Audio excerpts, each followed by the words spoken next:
Series है जो हारा वो भी हमारा। बहुत सारे लोग टीजीटी पीजीटी में किन्हीं कारणों से रह गए, कोई एक प्रश्न से, कोई दो प्रश्न से, कोई दो चार नंबर से, कोई पॉइंट से, और कुछ लोग तो ऐसे भी हैं जो एज की वजह से छट गए, अर्थात जो एजेड लोग थे उनको सिलेक्शन मिल गया और किन्हीं कारणों से जो 2-4 महीने उनसे छोटे थे वो लोग वेटिंग में चले गए अथवा उससे भी बाहर हो गए। तो उन सभी साथियों को प्रोत्साहित करने के लिए, उनका उत्साह वर्धन करने के लिए हम लोग ये सीरीज लेकर के आए हैं। ऐसे साथियों से हम इनमें बातचीत करेंगे जो लोग अपने उन कारणों को, उन कमियों को, उन दोषों को, उन गलतियों को बताएंगे जिनसे हमें सीख मिलेगी कि वो कौन सी छोटी सी गलती रह गई जिनकी वजह से वो रह गए, चाहे पॉइंट से, चाहे 1-2 नंबर से, चाहे 4-6 नंबर से जो रह गए हैं। हम तो ये मानते हैं कि जो लोग भी 110 के ऊपर किए हैं या 110 के आसपास किए हैं वो सभी आदरणीय है, सम्माननीय है, उनके परिश्रम को सैल्यूट करना चाहिए। इतनी ज़्यादा मेरिट जाएगी इसकी कोई कल्पना नहीं थी। तो इस पूरी सीरीज की जो सोच है वो यही है मित्रों कि जो हमारे हारे हुए साथी हैं उनका उत्साह भंग ना हो, वो प्रोत्साहित रहें और अगली आने वाली एलटी के लिए या जो भी आगे परीक्षाएं आने वाली हैं उनके लिए तैयार हो जाएं। तो हमारे ऐसे मित्र जो अपने विचारों को साझा करना चाहते हैं, हम उनका स्वागत करते हैं। आज की इस सीरीज में सबसे पहले मस्तराम, जो एक ऐसा नाम है जिसको सब लोग जानते हैं, साहब भैया है, मस्तराम है, जो पॉइंट से रह गए हैं, लोग एक एक क्वेश्चन से रह गए हैं और कभी कभी तो ऐसे रह गए हैं ना कि एज की वजह से रह गए हैं। तो हम इनसे जानना चाहेंगे कि एक प्रश्न भी अच्छा कर सकते थे, वो कौन सी कमियां हैं, वो कौन से प्रश्न हैं, वो कौन सी गलतियां हैं जो उन्होंने परीक्षा के समय की और जिसकी वजह से उनका नहीं हो पाया। तो आइए सबसे पहले हम लोग चर्चा करते हैं।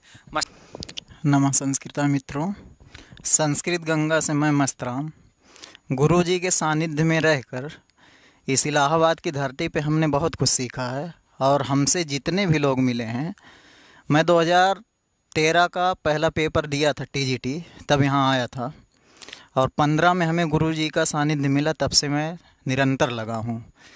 और मेरी कमियाँ क्या रह गई, हमने गलती कहाँ की, वो मैं आपको रूबरू करूँगा।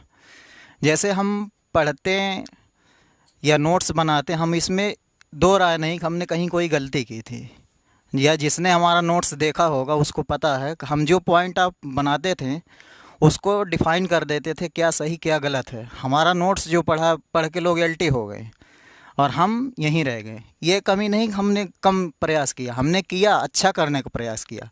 बशर्ते ये है कि हमने फर्स्ट अटैम्प्ट में, अब की टीजीटी 21 की बात बता रहे हैं, फर्स्ट अटैम्प्ट पे हमने पहले जितने क्वेश्चन आते थे सबको लगा के हमने टिक करके छोड़ दिया। उसके बाद देखा हमने केवल 10 क्वेश्चन हमसे बच रहा था कि जो हम नहीं जान पा रहे थे, 10 से 12। उसको जब हम करते गए तो समाज से जो क्वेश्चन पूछे थे, साहित्य से, समाज से, उसी में हमारा ज़्यादा मिस्टेक हुआ है। और मिस्टेक होने का कारण कि हमने साहित्यिक ना पढ़ के व्याकरणिक पढ़ा था सीधे, और व्याकरणिक को पढ़ते हो हमने सीधा व्याकरण। जैसे एक पूछा था कृष्णा सीता, तो बाबूराम सक्सेना वो दिया था कृष्णा सीता ही। तो गुरुजी बीच बीच में बताते रहते थे कि आप लोग साहित्य और व्याकरण दोनों मिला के पढ़िए और मूल बुक पे ध्यान दीजिए। तो हमने मूल बुक पे ज़्यादा फोकस किया और मूल बुक से ही हमने उसको किया था। लेकिन अब दुर्भाग्य है, हमारा वो क्वेश्चन हमको पहली बार सही मिला था, दोबारा जब बदला गया तो हमारा हट गया। और हम 2 क्वेश्चन ऐसा करके हम पीछे हो गए। जैसे हमने 13 तो हमने कर डाला, 2 उसको छोड़े, एक रूप पूछा था, उस रूप को हमने सही टिक किया और सही करने में उसके बाद जो हम भरने में गलती हो गई। जब गलती हो गई तो हमारा मूड इतना ख़राब हुआ, तुरंत सेंटर से निकल के हम बाहर चले गए। और हमारे पीछे एक गार्ड जो था, गार्ड भी बाहर चला आया और कहा क्यों बाहर निकल आया। हम कहे सर कुछ नहीं, बस ऐसे पानी पियो, हमारा साथ है। नहीं, उसको लगा के नकल वकल करने के मकसद से आया है, जबकि एकदम फील्ड में थे। फिर आए, तुरंत किए। ये हमारा 2, और एक हमने ऑप्शन बदल दिया। जो इसमें अभिज्ञान शाकुंतल का पूछा था, उत्प्रेक्षा अलंकार, तो हमने पहले उत्प्रेक्षा लगाया, तो फिर दिमाग में ये आ गया कि नहीं कालिदास तो उपमा के हैं, तो उपमा भी हो, और ऑप्शन में दिया था। जब काला कर दिए तब वहीं से हमको पता चल गया हमारे साथ कुछ तो अनित्य हो ही गया है। और हमने अपना पूरा प्रयास किया सुधारने का, लेकिन अब जब काला कर दिए तो कहाँ से सुधर सकता है। हमारी सबसे बड़ी कमी यही 2 क्वेश्चन लेके डूब गए, नहीं तो इस बार श्योर हो गया होता। फिर भी जो हुआ अच्छा हुआ, और जो होता है जिसके साथ सब अच्छा होता है, वो मैं हूँ या कोई और हो, बस इंसान को लगता नहीं। परिस्थिति जन्य जो भी काम जिसके भी साथ होता है सब कुछ बहुत अच्छा होता है, बशर्ते इंसान बर्दाश्त नहीं कर सकता, बर्दाश्त करने की क्षमता नहीं रखता। क्या जो अब की बार हुए हैं ये तो नहीं सब लोग पहली बार में हो गए, हुए भी हैं कुछ लोग, लेकिन कुछ एलटी से बाहर हुए, कुछ 69 से बाहर हुए, कुछ टीजीटी 13 से बाहर हुए, कुछ टीजीटी 16 से बाहर हुए, लेकिन 21 में हो गए। लेकिन अब जो 21 से बाहर हुए हैं वो मुझे जहाँ तक लगता है उससे भी बहुत सीख मिले होंगी। एक उसका मैं ही भुक्तभोगी हूँ। तो वो आने वाली चाहे एलटी हो, दिसंबर में संभावना है कि दोनों भर्तियाँ आ जाएंगी, एलटी भी आ जाएगी, टीजीटी भी आ जाएगी। परीक्षा कब होगी ये तो सिस्टम का अपना काम है। तो उस हिसाब से हमको आपको पूरी तरह हमेशा एनर्जेटिक होके काम करना है, ना कि किसी के बहकावे में अरे ऐसा हुआ वैसा हुआ। जो हुआ सब जानते हैं, जो जितना पढ़ा वो किया है, जो नहीं पढ़ा नहीं कर पाया।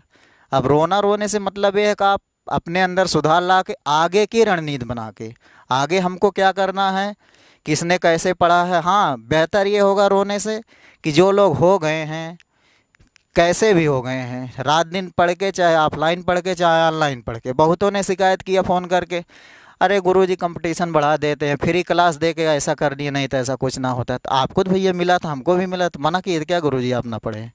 लेकिन ये मुद्दा नहीं होना चाहिए। आपका मुद्दा ये होना चाहिए कि पढ़िए और अपने से जो श्रेष्ठ लोग हैं, जो विद्वजन हैं, उनसे डिस्कस करिए। हाँ सर, हमको ये चीज़ें नहीं समझ में आ रही है, हम ये कैसे करें कि अच्छा कर पाएँ। तो हमारा ये उद्देश्य है। बाकी कहने के तो लोग बहुत कहेंगे।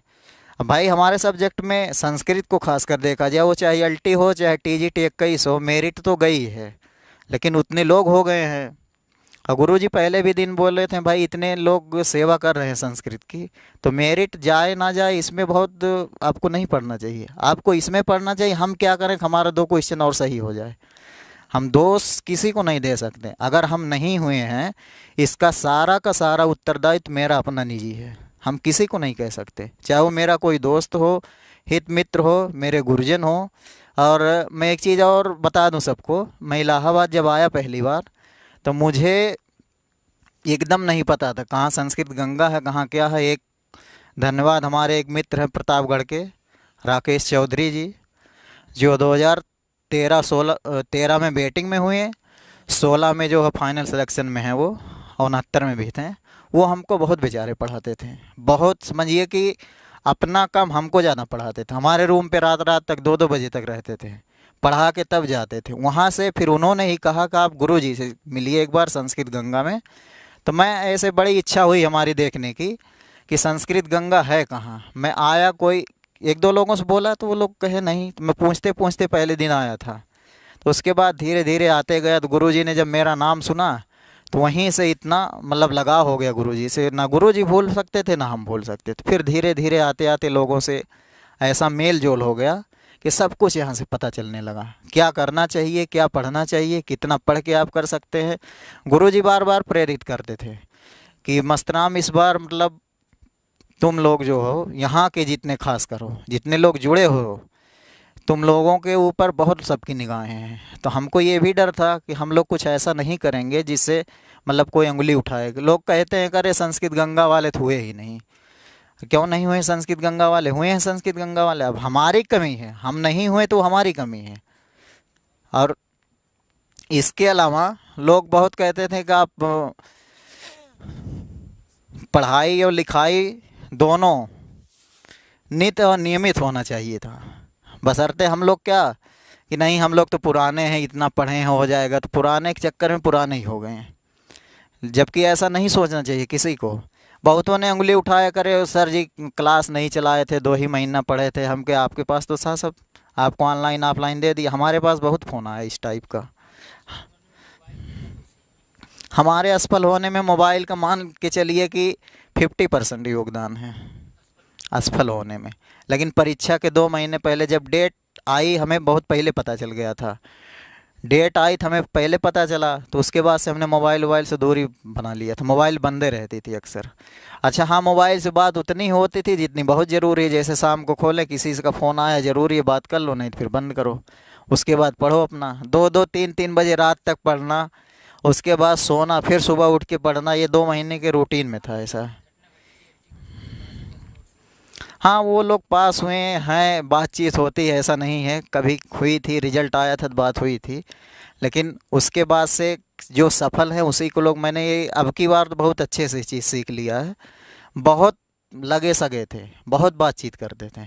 लेकिन जब से रिजल्ट आया, परीक्षा दे के मैं जिस दिन आया उस दिन कईयों लोगों को फ़ोन आया, अरे आपका इतना है, गुरुजी के आंसर किया ही मिला है आपका इतना, बहुत अच्छा, आपका हो जाएगा। जिस दिन रिजल्ट आया मुझे लगता है लिस्ट में नाम देख के सब नहीं मिला तो कोई फ़ोन नहीं किया।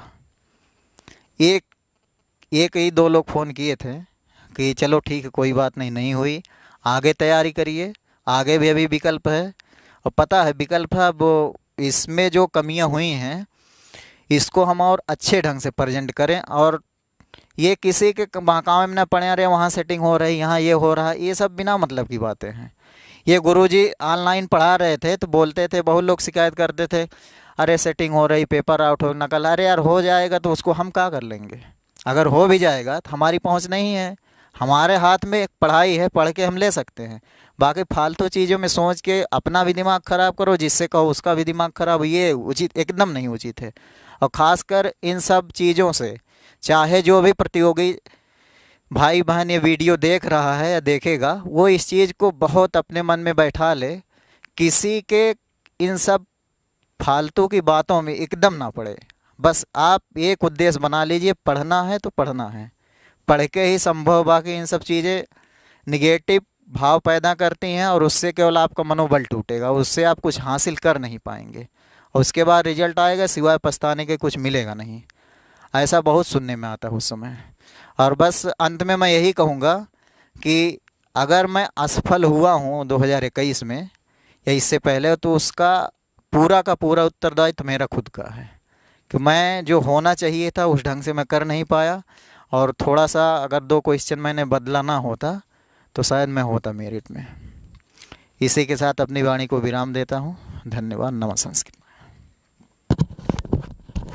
बहुत बहुत धन्यवाद मित्रों। ये थे मस्तराम जी जो अपनी कमियों को देख रहे थे और अपनी कमियों में सुधार करने की बात कर रहे थे, और आप सब तक अपनी बात पहुंचा रहे थे कि हम लोगों को हिम्मत नहीं हारनी चाहिए, क्या कमियां रह गई थी जिनकी वजह से वो असफल रह गए। मैं उम्मीद करता हूं कि हम सब लोग इनसे सीखेंगे और अपनी कमियों को देखेंगे, सुधार करेंगे और अगली परीक्षा के लिए फिर से जी जान से तैयार हो जाएंगे। आज के लिए इतना ही, फिर हम नए वीडियो के साथ एक किसी और नए साथी के साथ आपके सामने उपस्थित होंगे। जो लोग विजयश्री प्राप्त कर चुके हैं, अर्थात जो लोग सफल हुए हैं, उनके लिए एक साफल्यम सीरीज है, और जो हार गया है उनको भी प्रेरित करने के लिए जो हारे हुए साथी हैं वो अपनी कमियां बताएंगे। तो मुझे लगा उन कमियों को देख करके और उन असफलताओं के कारणों की हम समीक्षा कर लेंगे, ताकि वो सभी कारण हम सब जान जाएं पहले से ही कि जैसे बहुत सारे लोग बता रहे हैं कि हम प्रश्नों को बदल देते थे, तो प्रश्नों को एक बार लग जाए जो उसको बदलना नहीं चाहिए, ये भी एक कारण निकल करके सामने आ रहा है। आज के लिए इतना ही। नमः संस्कृताय।